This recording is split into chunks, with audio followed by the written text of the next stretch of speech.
$290 foot মতো boring হয়, বালি পাওয়া যাচ্ছে না। তখন মিস্ত্রি সন্দেহ হয় যে কিছু একটা ব্যাপার আছে। তখন ওই পাইপ তুলতে থাকে। 140 ফুট পাইপ যখন ওঠার পরে ওই তলার আরও যে পাইপ আছে সেগুলো আস্তে আস্তে তুলে দেয় এবং শোঁ করে শব্দ হতে থাকে। তখন ওদের সন্দেহবশত তখন ওরা ভাবে হয়তো গ্যাস ফ্যাস কিছু আছে। তখন ওই লাইট জ্বালা ধপ করে ঝেলে একবারে 5-7 ফুট হাইটের আগুনের প্রয়াস সৃষ্টি হয়। এখন কি পরিস্থিতি? এখন হচ্ছে বালি ফালি দিয়ে ওগুলো জাম করে রাখা আছে।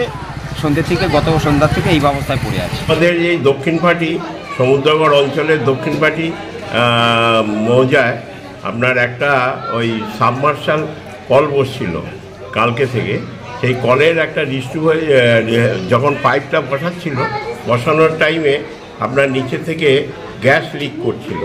তারপরে আমরা আমাদের এখানকার লোকাল যে মেম্বার সে আপনার খবর দিয়েছে প্রশাসন আমাদেরকে, আমরা বিডিও সাহেবকে খবর দিয়েছি এবং সভাপতিকে জানানো হয়েছে। সঙ্গে সঙ্গে আমরা এটাকে সিল করে রেখেছি।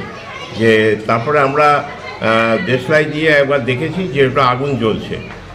তা সেই থেকে কালকে থেকে ফায়ার ব্রিগেড এসেছিলেন সঙ্গে সঙ্গে।